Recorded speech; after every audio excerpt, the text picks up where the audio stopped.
Court ने याचिका इनकी खारिज कर दी ना, बड़ा लगे हुए थे डंके के ऊपर ईवीएम ईवीएम ईवीएम। और अभी कमिश्नर साहब जो आए हैं, इलेक्शन कमिश्नर, उन्होंने एक डायलॉग भी मारा और एक डायलॉग हमारे जैसे युवा भी बना रहे थे कि 3 राज्यों के नतीजों से कुछ पार्टियां ऐसी शर्मसार हो गई, उस दिन से बेचारी ईवीएम गुनाहगार हो गई।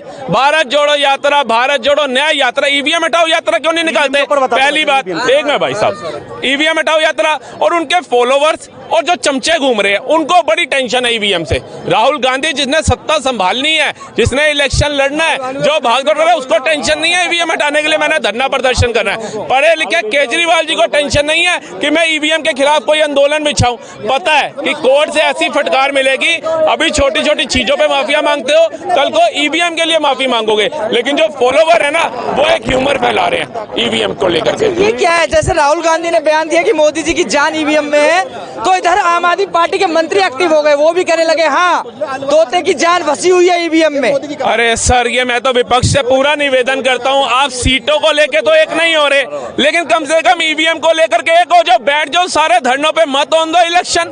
तेलंगाना के अंदर है, तेलंगाना के अंदर जीतते हो तो ईवीएम एकदम ओके, हिमाचल में जीतते हो ईवीएम एकदम ओके, कर्नाटका में जीतते हो ईवीएम एकदम ओके, पंजाब में जीतते हो ईवीएम एकदम ओके, दिल्ली जीतते हो ईवीएम एकदम ओके, साउथ की जितनी सीटें जीतते हो ईवीएम एकदम ओके। तो मोदी जी उधर हैक नहीं करते, हैक है ईवीएम नहीं सर, जनता का दिल हैक हो रखा है। अब एक और आरोप लग रहा है आम आदमी पार्टी की तरफ से, चुनाव प्रभावित करवा रहे हो क्या? ईडी सीबीआई को आगे कर देते हो, पीछे से बीजेपी बैटिंग कर रही है, चुनाव प्रभावित करने के मूड में हो क्या? बात बताओ, जमानत पे छूटे, जमानत पे सर कौन छूट करके आता है? जो दोषी होता है। आप जनता को मूर्ख क्यों बना रहे हो? आपको कोर्ट से, रेवेन्यू कोर्ट से जमानत क्यों लेनी पड़ी? अगर आप बेकसूर थे, कपिल सिब्बल जैसे होनहार वकील आपके साथ चलते हैं, क्यों आपको निर्दोष साबित क्यों नहीं किया? क्यों आपके बड़े बड़े नेता जेल के अंदर है? क्यों आपके मनीष सिसोदिया जी को कोर्ट ने फटकार लगा दी कि अब दोबारा मेरे पास जमानत याचिका लेकर के मत आना? आज ही पेपर में तो सत्येंद्र जैन को भी बोल दिया कोई राहत नहीं देना, जल्दी से पेश हो, अंदर आओ। देखो सर, अब कोर्ट, अब जो ये भटके नौजवान होंगे, चमचे होंगे, फॉलोवर्स होंगे ना, वो कहेंगे कोर्ट, सीबीआई, ईडी, सीबी, ये सब बिक चुके हैं। लेकिन वही इलेक्टोरल बॉन्ड का जब आया, ओह कोर्ट बहुत बढ़िया, संविधान की हत्या नहीं हुई। हिमाचल के अंदर 25 एमएलए सस्पेंड कर दिए कांग्रेस ने, भाजपा के, लोकतंत्र की हत्या नहीं होती। प्रमोद कृष्णन जी राम मंदिर का न्योता एक्सेप्ट करते हैं, दर्शन करने जाते हैं, उनको सस्पेंड कर दिया जाता है 7 साल के लिए, तो लोकतंत्र की हत्या नहीं। मैं जनता का चुना हुआ प्रतिनिधि, आप उसके साथ जो मर्जी उचित कार्यवाही करे वो जायज है, लेकिन मोदी सरकार के अंदर आपको तानाशाही दिखती है, इसका जवाब दे दो। मणिपुर के अंदर आपको बहन बेटियों की आबरू से बड़ी चिंता होती है, संदेश खाली के ऊपर आप चुप होते हैं। ना रवीश कुमार, अंजुमन, ये कहाँ है इनका? दिखाओ एक ट्वीट आया हो, एक वो क्या बहन बेटियां साझी नहीं है, वहां की नहीं है, बिहार राजस्थान की नहीं थी, आप तो उन पर बोलते ही नहीं। आपको मणिपुर कोई आज का 2014 में उत्पन्न हुआ केस है, 1993 से आपके कार्यकाल में वहां दंगे हुए थे, क्या किया आपने? बोझ आप बीज आपने बोया और एक्सेप्ट कर रहे हो कि मोदी जी आएंगे जादू की छड़ी से पूरा देश बदल देंगे। कितनी हद तक उन्होंने बदल दिया, ये चीज देखो तो सही जमीनी स्तर पे। क्या आज से पहले ऐसी सड़कें देखी थी? नहीं देखी थी, सपना था कि बाहर जाएंगे देखेंगे। अच्छा सर, ये तो मानने वाली बात है ना, सड़क हो, सड़क पे तो काम दिखता ही होगा, सड़क से तो जाते ही होगे। हाईवेज का जो जाल बिछाया बीजेपी ने, कहते हैं जिस देश में सड़कों का जाल अच्छा है वो देश तरक्की की राह जरूर पकड़ता है, तो ये बात तो कहीं ना कहीं मानते होगे या इससे भी इनकार कर दोगे अब आप? देखिए, मैं आपको बता दूं, सड़क के मामले में 100 में से 150 नंबर है। अच्छा, किसको मालूम है? गडकरी जी को। अच्छा, गडकरी जी क्या बीजेपी से अलग हो गए क्या? देखो अब ये बात गलत नहीं लगती आपकी? आप ये सुन लो मेरी बात, इतनी देर आप ये बोल रहा था, मैंने आपने वो सुनेंगे आपकी बात। आप बॉम्बे के अंदर वो पुल बना 21 किलोमीटर का, अगर हमारे कहने का मतलब ये है कि हमारे प्रधानमंत्री ना फीता काटे, गडकरी जी से फीता कटवा दें, तो कोई बुराई है क्या? वो भी तो मंत्री, उन्होंने मेहनत करी है, उन्होंने अपना दिमाग लगाया है ना। आप मुझे एक भी परिवहन मंत्रालय का फीता प्रधानमंत्री के हिसाब से कटवा के दिखा देंगे तो जो कहेंगे हमारे प्रोटोकॉल होती है ना, देश का मुखिया करता है, तो प्रोटोकॉल। भैया और ये कह रहे थे चमचे, मैं कहते जो गोबर भक्त हैं वो खाली एक तरफ बात करते हैं। मणिपुर वाली बात रही, मणिपुर भी गलत था और कलकत्ता भी गलत था। तो मानिए, अरे मैं ये गोबर भक्त वाली बात तो सुनो पहले बात, चमचों को समझाओ ना, जो हमारे हम कह सुन चमचे बने थाली में। पूरा शानदार संदेश जब समय हम कह रहे जो गोबर भक्त हो गए ना, उन्हें गोबर भक्तों को पता नहीं है। गोबर भक्त जो हैं, हम उन्हें कहना चाहते हैं कि चिल्लाओ मत, गोबर ही खाओगे, गोबर गौ का माटी पियोगे, गोबर ही भक्त बनोगे। मणिपुर जाने में शर्म लग रही थी। बनाना चाहते हैं ये लोग, ये देश को चाहते हैं। बम विस्फोट क्यों नहीं हो रहे? चमचों को पीड़ो, और ये 500-500 रुपए सेना को पत्थर मारने के दिए जाते थे। हमारे भाई बंधुओं की दिहाड़ी क्यों खत्म हो गई है? जगह जगह दंगे करने के इनको दिहाड़ी मिलती थी, वो बंद हो गई। जगह जगह बम विस्फोट होते थे, ट्रेन, होटल, पिक्चर हॉल, वो सब बंद हो गए। तो इनको चिंता ये नहीं है सत्ता में कौन आएगा, इनको चिंता है इनकी दिहाड़ी क्यों बंद हो गई। तब से इन्होंने एक राग लगा दिया कि जो हित की बात करे, जो तिलक लगाए वो मोदी का नजदीकिया, जो विकास की बात करे वो गोदी मीडिया। ठीक है, इनके मन में दिमाग में एक ही चीज है। कोई बंदा आएगा ना, कहेगा यार 8 से 9 घंटे लगते थे हरिद्वार जाते हुए, और अब मात्र 3 घंटे के अंदर मैं हरिद्वार पहुंच जाता हूँ। कहेगा अंधभक्त। अरे तथ्यों पे बात करो, तुम्हारे अंधभक्त बोलने से क्या हो जाएगा?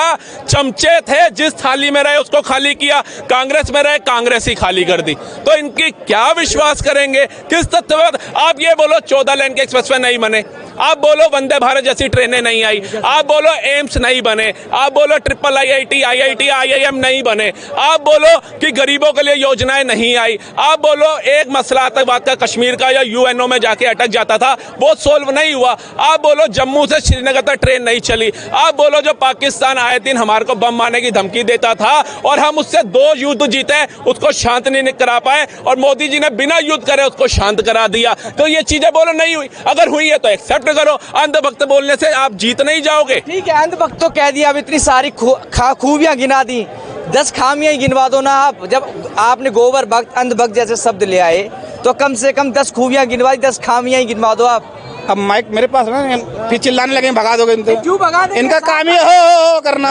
ये गोबर भक्त, मैंने कहा ये गोबर भक्त है, बोलने लगा। मैं बोल रहा था क्या? मैं बोल रहा था क्या? मैं बोल रहा था, ये बोल रहे थे ना जब मैं अच्छा ये बोल रहे थे, मैं बोल रहा था क्या? बता दे, अरे तब बोलने तो दो, यही तो बात है, बोलने नहीं देते। अब हम बता रहे, अरे भैया बोलने, अगर रोड नहीं बनी थी तो ये टाटा कैसे अपनी गाड़ियाँ चलाना शुरू कर दिया था, मारुति कैसे गाड़ी चलाना शुरू कर दिया था, फोर्ड गाड़ी विदेश से कैसे आ गई, ट्रैक्टर हमारे यहाँ कैसे। अगर सड़क नहीं बनी थी तो 2 व्हीलर कैसे चलने लगे, 4 व्हीलर कैसे चले, ये कहाँ चलते थे? उड़ते थे क्या?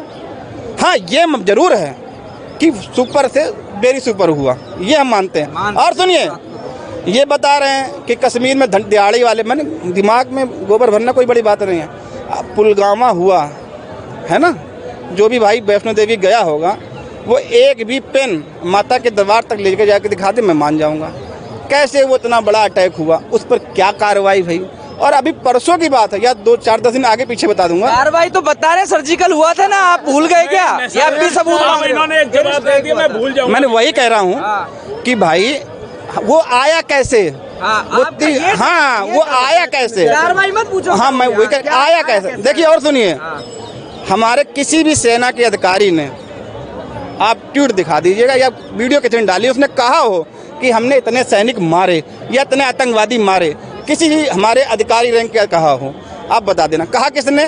सभी नेताओं ने कहे, जो कम ज़्यादा उनकी मर्जी है। और हाँ वही उन्होंने कहे, हमारे नेताओं ने, हमारे रैंक के अधिकारियों ने कुछ नहीं कहा कि हमने कैसे किया कैसे नहीं किया, ये उनकी मर्जी, वो जाने। लेकिन पीछे से भौंकने वाले जो भी बोल गए। और सिंपल सी बात बता रहे, विकास का दर मैं देखे चाहता हूँ। मैं जिला बस्ती का रहने वाला हूँ। बस्ती, खलीलाबाद, गोंडा, बहराइच, बलरामपुर, सीतापुर, हरदोई, यानी कितने जिले बता दूं मैं आपको, या लखनऊ है ना, एक भी एम्स बना हो तो बता देना। अलीगढ़, कानपुर, मुरादाबाद, सहारनपुर, बागपत, बड़ौद, शामली, मुरादनगर, इतने बीच में कोई एम्स बना बता देना, कोई IIT बना हो बता देना, कोई IIM बना हो बता देना। अगर विकास का दर ये है कि चिल्लाना, हो करना, वो है। धारा 370 का अभी भी संविधान नहीं हुआ है।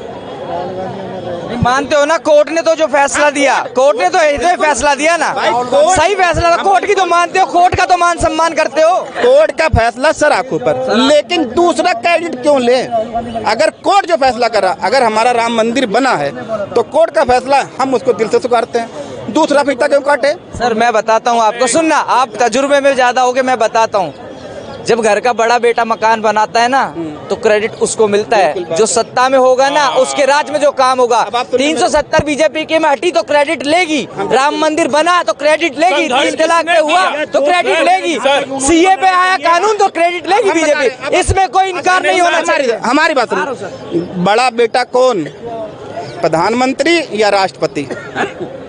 फैसले कौन ले रहा है आप बताइए ना, कौन सी सरकार ले रही है? सरकार ले रहा है, कोर्ट फैसले ले रहा है। इससे पहले की सरकारें क्यों नहीं कर पाई?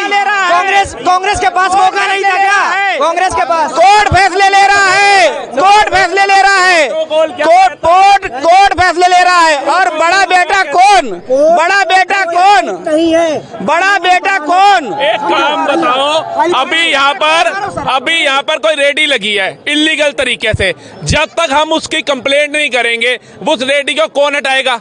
कंप्लेंट अगर राम मंदिर का मुद्दा था, धारा 370 का मुद्दा था, या अन्य जितने भी मुद्दे थे, उसको लेकर के जो भारतीय जनता पार्टी का संघर्ष था, जो कोर्ट में लड़ी, जो कांग्रेस के विरुद्ध गई, जिसने 25 वकील राम मंदिर का अस्तित्व मांगने के लिए खड़े करे थे, और कांग्रेस जो विरोध में थी, जो कहती थी राम सेतु काल्पनिक है, आज शिव मंदिर जा करके जल चढ़ाने की नौबत ना आती। पहली बात। और ये भाई जो मुझे बता रहे हैं, मुझे ज्ञान दे रहे हैं, इन चीज को समझना चाहिए। नितिन गडकरी जी कौन है? हमारे परिवहन मंत्री, ठीक है। प्रधानमंत्री का दायित्व अलग होता है, परिवहन मंत्री का अलग है, रेल मंत्री का अलग है, ठीक है, विदेश मंत्री का अलग है, वित्त मंत्री का अलग है, सबके दायित्व है। लेकिन इन सबको हैंडल कौन करता है? प्रधानमंत्री करता है। उनके नेतृत्व में ये सारे लोग कार्य करते हैं, पावर उनके पास है। पहले समझ रखो फिर बात रखो। पहली बात, इन्होंने बोला 370 हट गई, पुलवामा हुआ है पाकिस्तान के अंदर, उन्होंने तो पाकिस्तान के तो उन्होंने किया। आरडीएक्स कहाँ से गया इतना? आरडीएक्स ये उन्होंने सवाल किया, उसका जवाब तो दे दो। आरडीएक्स घुस कैसे गया भारत में? देखिए, आरडीएक्स किसी ने फोन करके तो बुलाया नहीं होगा, ठीक है। कश्मीर को आतंकवाद का गढ़ बोला जाता था। कोई ऐसा दिन ऐसा नहीं होता था, कोई ऐसा पहलू नहीं गुजरता जब वहां आतंकवादी घटनाएं होती थी, और वहां से कितने राज्यों में आतंकवाद घुसता था। अब ये भाई एक चीज तो याद है, फिर बोलते हैं गोबर भक्त, बोलते हैं कुछ भी बोले, जनता को बोलते हैं, हमें नहीं, जनता को बोलेंगे। एक बात बताओ, आप और विपक्ष सिर्फ पुलवामा याद है तो निंदनीय घटना, हमारे देश का एक सिपाही शहीद हो चाहे 10 हो, निंदनीय है। लेकिन आप क्या कहते हो? एक पुलवामा को याद रखो, सर्जिकल स्ट्राइक भूल जाओ, पुलवामा याद रखो, पत्थरबाज भूल जाओ, पुलवामा याद रखो, हिंदुओं का नरसंहार भूल जाओ, पुलवामा याद रखो, कसाब भूल जाओ, पुलवामा याद रखो, अफजल गुरु भूल जाओ, पुलवामा याद रखो, हर एक राज्य में हो रहे बम विस्फोट भूल जाओ, पुलवामा याद रखो, कार सेवकों की हत्या भूल जाओ, पुलवामा याद रखो, गुजरात के अंदर जो चलती ट्रेन के अंदर हिंदू कार सेवकों को जलाया वो भूल जाओ, जितने ये हादसे हुए ये सब भूल जाओ, और सिर्फ एक चीज याद रखो, पुलवामा में आरडीएक्स आया कहां से?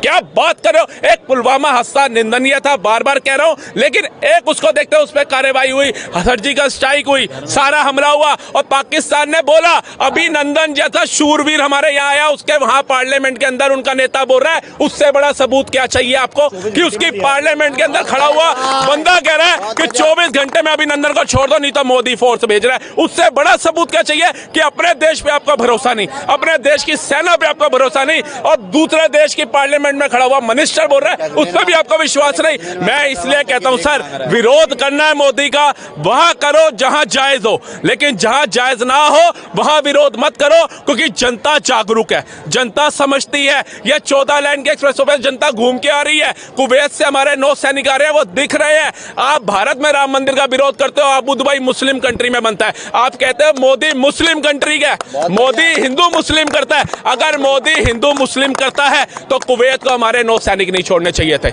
इस्लामिक कंट्री कहता हमारे भाई, हमारे मुस्लिम भाइयों का तू भारत में जीना हराम करता है, हमें जीना हराम हम नहीं देते।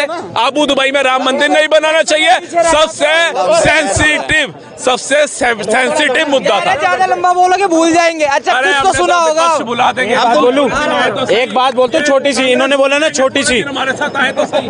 देखो एक छोटी सी बात बोलता हूं। इधर ही लिखा होता था ना, यहाँ हाथ मत लगाए, यहाँ बम फट सकता है। अब बिजली बम तो फाड़ के दिखाओ। अब क्यों नहीं फटता बिजली बम? क्यों भी नहीं फटता? पहले तो यहाँ पे हर आए दिन बम फटते थे। छोटी सी बात बोल रहा हूँ। अरे भैया बिजली बम तो फोड़ के दिखाओ। ये तो भाई कह रहा है बेघर हो जाएगा। अबे इतनी गोलियां पड़ेंगी, इतनी गोलियां पड़ेंगी, वो उसका खोपड़ी बेघर हो जाएगी भाई। अब क्यों नहीं बम फटते? अब क्यों कुकरों में बम नहीं मिलते? अब क्यों बम नहीं फटते? एक आप बात बताइए, आज कर्नाटक में सरकार बनी तो पाकिस्तान जिंदाबाद है। आज कर्नाटक में सरकार बनी तो पाकिस्तान जिंदाबाद। भाई अगर देखो सच का इंसाफ दोगे तो मुक्ति मिल जाएगी, वरना फिरोज खान के पोते की तरह भटकना पड़ेगा। इस बात का ध्यान रखना।